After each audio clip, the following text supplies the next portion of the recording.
Welcome back to another UCL Fantasy video and podcast. This will be the best Limitless team for Matchday 5. As you can probably tell, my voice is completely gone, but the aim is to get all the UCL Fantasy content out on this channel, the best wildcard and team selection videos, alongside the deadline stream on Tuesday. Smash the like button of this video to show your support. It's free and costs nothing and really goes a long way to supporting the channel. And there are many links in the description below, like my Twitter and Instagram, DylanRCM, where you can support the channel even further, the Discord server, UCL Fantasy League, which you can see on screen, Draft Hound, as well as Spotify. We're looking to get to 30,000 subscribers by the Tuesday deadline stream. All your support is massively appreciated. Thank you to those that have already subscribed to the channel, all the patrons and channel members, the super chatters, all of you are massively appreciated, and keep your eyes peeled for Game Week 13 content for FPL throughout the week as well. But without further ado, let's jump straight into it. If you haven't already, check out my How to Play UCL Fantasy guide, which gives you all the details of this game in terms of point scoring,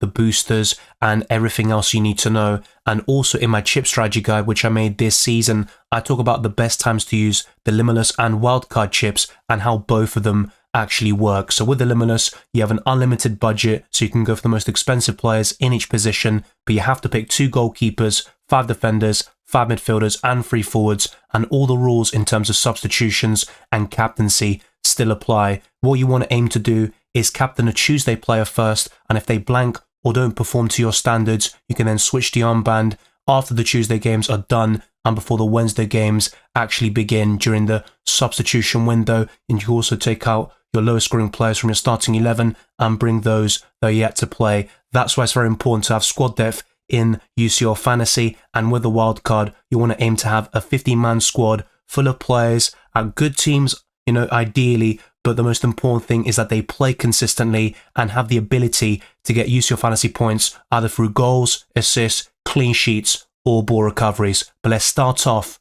with the 2 goalkeepers.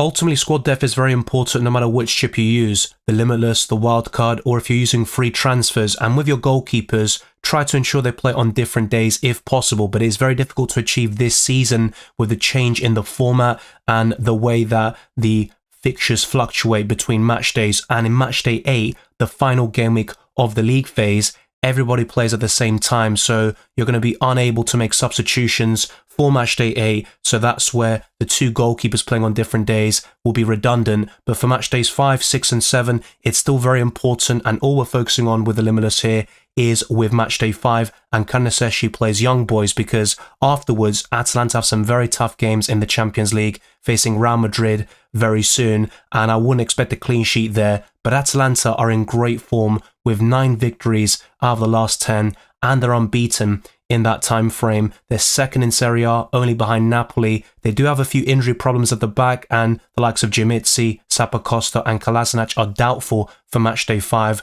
but we could see 1 or 2 of them returning fairly soon, and cCaFxb is the best way of covering Atalanta defensively, and I wouldn't really recommend him on the wild card because of the upcoming fixtures, but he's perfect in Matchday 5 against Young Boys away. The same goes for the second goalkeeper who plays on the Wednesday, the 27th of November, and that's going to be Kobel, who was a great option in UCL Fantasy last season as Borussia Dortmund reached the Champions League final. This is a very good goalkeeper pairing. They play on different days, and the only kind of gripe I've got is that their fixtures are away from home. So cCaFxb plays Young Boys away and Kobel against Dynamo Zagreb. So that's not going to be ideal, and there are other goalkeepers to consider, even Sommer, who plays Leipzig, but it is a home game, and Inter Milan are one of the best defenses in Europe. Let me know your thoughts down in the comment section below for every single position, if there are players that I haven't even mentioned, but I think cCaFxb and Kobel are 2 of the best goalkeepers in Matchday 5.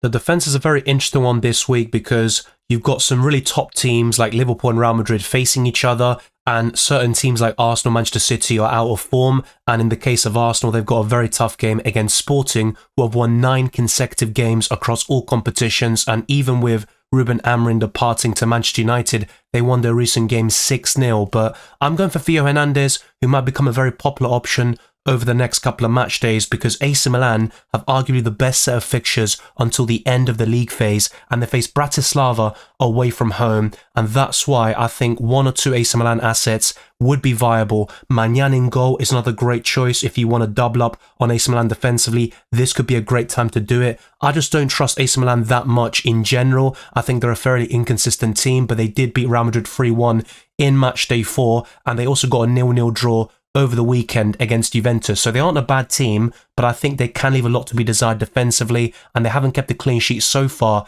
in this competition. But maybe matchday 5 will see a change, and Theo Hernandez can get ball recoveries and also a bit of attacking potential about him. We saw that with France over the years in the World Cup and Euros, and he's also done it from time to time in the Champions League. Next up is another left back who has a lot of attacking potential, and that's Gvardiol, who made 8 key passes against Spurs, but Manchester City lost 4-0, and that's 5 losses in a row across all competitions, including a 4-1 defeat against Sporting in the Champions League. But I think the likes of Gvardiol and Akanji are still great options against Feyenoord at home. I think Man City will get a win here, but I have been saying this for quite some time in the Premier League and Champions League, and it hasn't quite materialised just yet. There is something quite not right there. They're missing Rodri big time, and they haven't found the balance and a way of coping and covering their deficiencies at the back. And I think their midfield is so easy to bypass. Once they can figure that out, I think Man City will get back on track, compete for the Premier League title,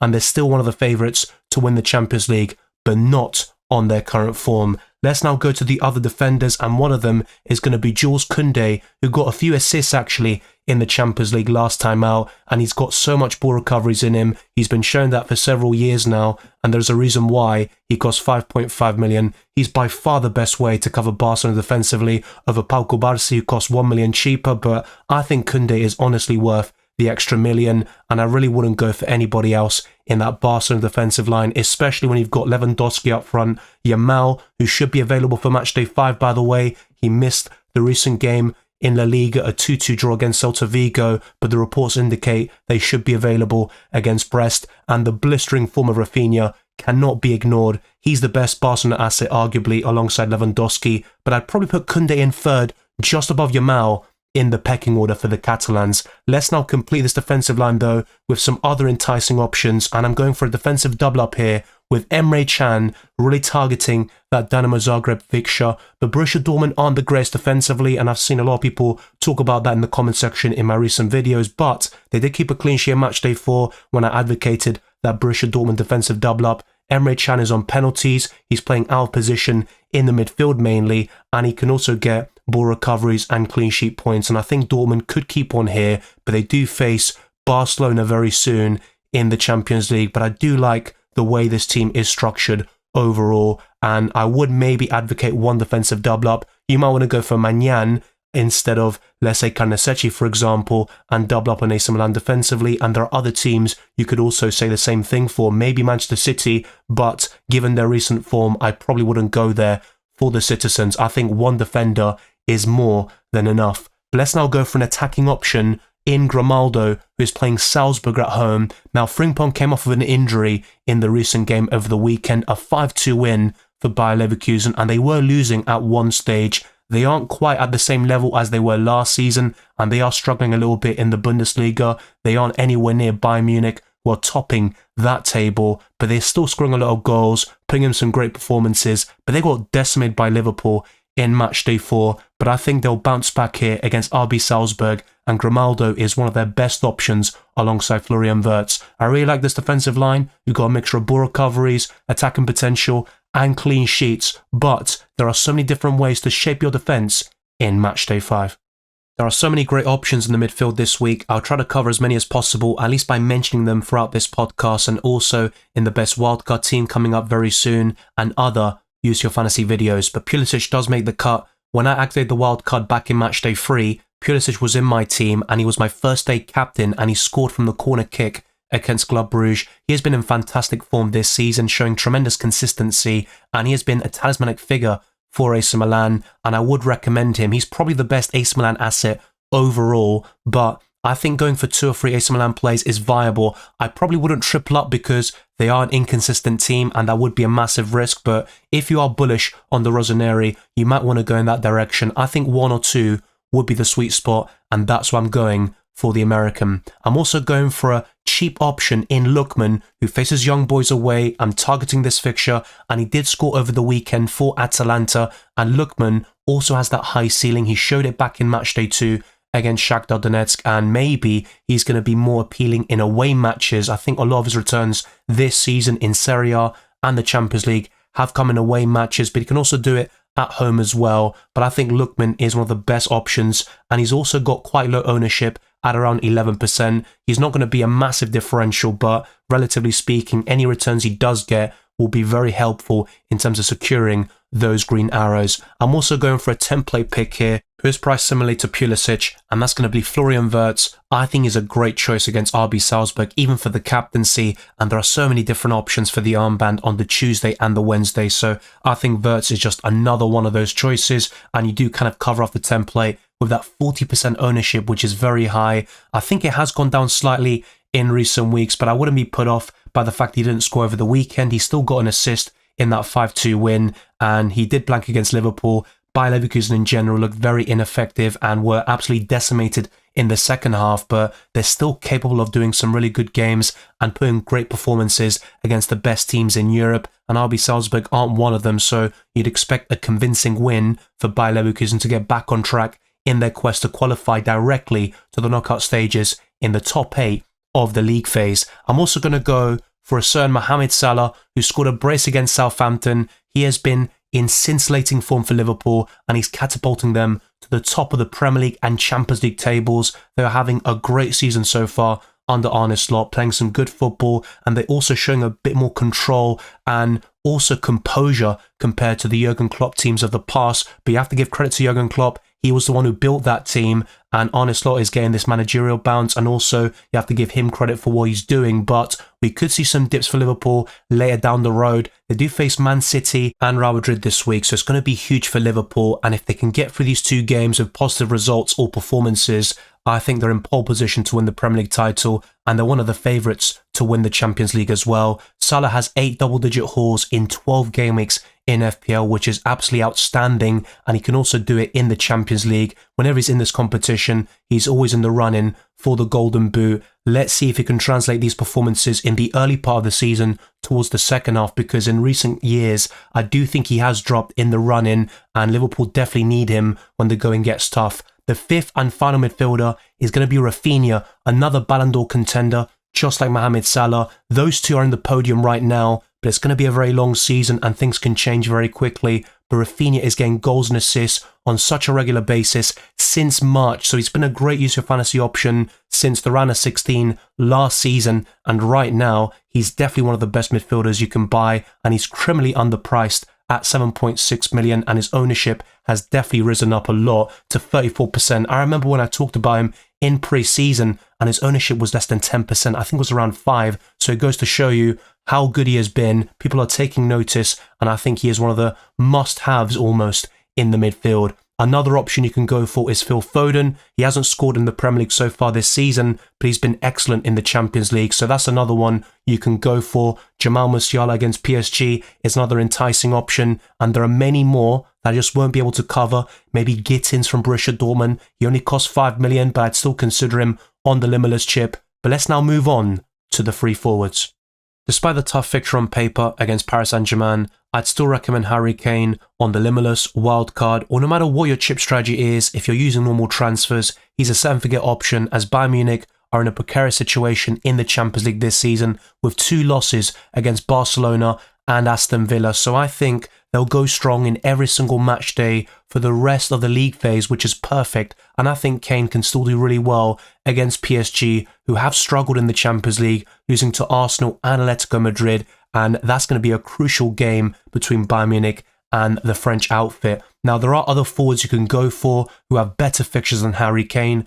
Griezmann would be one of them, facing Sparta Prague away, and he scored in the recent Atletico Madrid game. You can also go for other forwards like Lautaro Martinez, but I think Guirassy would be one of the best options that don't make the final cut in this best Limitless team, facing Dynamo Zagreb. And you also have to think about the balance between the Tuesday and the Wednesday. Now, the ideal kind of scenario is to have more Tuesday players than the Wednesday, so you can make the substitutions and take out your lowest scoring players, but you also don't want to have too many from the Tuesday. You want to have some Wednesday options just in case, because if you're all out on the Tuesday, then you aren't able to make the substitutions and boost your chances of getting so many UCL fantasy points. Now, despite his recent struggles, I'd still go for Erling Haaland. He missed a penalty in Matchday 4 against Sporting and delivered 0 points. He has missed so many big chances in the Premier League recently against Spurs, Brighton, Bournemouth, in essentially every single game recently, and he has been sold in masses in FPL for a good reason. Even myself, I've been showing a lot of faith in Erling Haaland throughout the campaign. I sold him in FPL and I've been doing even better as a result. But in UCL Fantasy, it's a bit different. He doesn't cost 15.1 million like he does in the Premier League. Instead, he's at a very affordable price point, in my opinion, considering the goal rate he shows in the Champions League. He essentially gets as many goals as games played for Norway, Borussia Dortmund, RB Salzburg, and now Manchester City. His goal rate is incredible, especially for his age, and he could get a brace or a hat-trick against Feyenoord. The last player to complete this squad is Robert Lewandowski, and there are so many forwards to choose from, like I mentioned earlier, Guirassy, Griezmann, you name it, but I think this is probably the best front three in the game, but I probably recommend having a cheaper option on the wildcard or your non-Limitless team. Gyökeres, of course, cannot be underestimated. Despite the fixture against Arsenal, he is scoring or assisting in pretty much every single game this season. He's only blanked once or twice for Sweden and Sporting, so you can still go for Gyökeres there, and I will discuss him in other videos like the best wildcard team. But Lewandowski is an even better choice for Matchday 5, facing Brest, and he's also 1 goal away from 100 in the Champions League, only behind Lionel Messi and Cristiano Ronaldo. So that's the 15-man squad for the Limitless chip. Let me know your thoughts down in the comment section below, and let's finally talk about the captaincy. And on the 26th, you can see so many options, and that's what I mean about you might want to change 1 or 2 players and have more Wednesday options just in case. And if you were to do that, I think Harry Kane out for Guirassy could be a choice you can consider, and that could help you with the substitutions. I don't think you have to look too much into it, but it's worth taking into account just in case. I think it's always important to have a good idea of when your players actually feature and what you can do in terms of the captaincy and substitutions, which are 2 important factors in UCL Fantasy. So on the 26th, I have to say, I'm very conflicted about who to put the armband on. I think Lewandowski, Rafinha, Haaland and Wirtz would be the best choices. I wouldn't even mind a pun on Grimaldo, for example, but I think I would go for a Barcelona player, either Lewandowski or Rafinha, and my slight preference would be the Polish striker right now. All the other options I just mentioned would be great choices as well, so I don't think you can go wrong on the Tuesday. But for the Wednesday, the 27th of November, I think Salah is by far the best choice, especially in this 50-man squad. You might want to go for 1 or 2 more options on the Wednesday to have a more balanced squad, and Guirassy in for Kane could be one of those options, and I think Guirassy would be another Wednesday captaincy choice, but I would still have a slight preference towards Mohamed Salah there as well. Let me know your thoughts down in the comment section below as always, and thank you very much for watching this video and listening to this podcast. If you enjoyed it or found it useful, then be sure to smash the like button and subscribe if you're new. Our aim is to get this to the 200 likes and to keep on pushing towards 35 subscribers and beyond. Follow me on Twitter and Instagram, DylanRCM, and check all the links in the description below for my Patreon and the championships for early access to my videos, amongst many other perks, the Discord server, UCL Fantasy League, Draft Hound, as well as Spotify. Leave a 5-star review on my podcast. It goes a long way to supporting my channel. I wish you all the best of luck for Matchday 5 and the rest of the tournament, and I'll see you next time.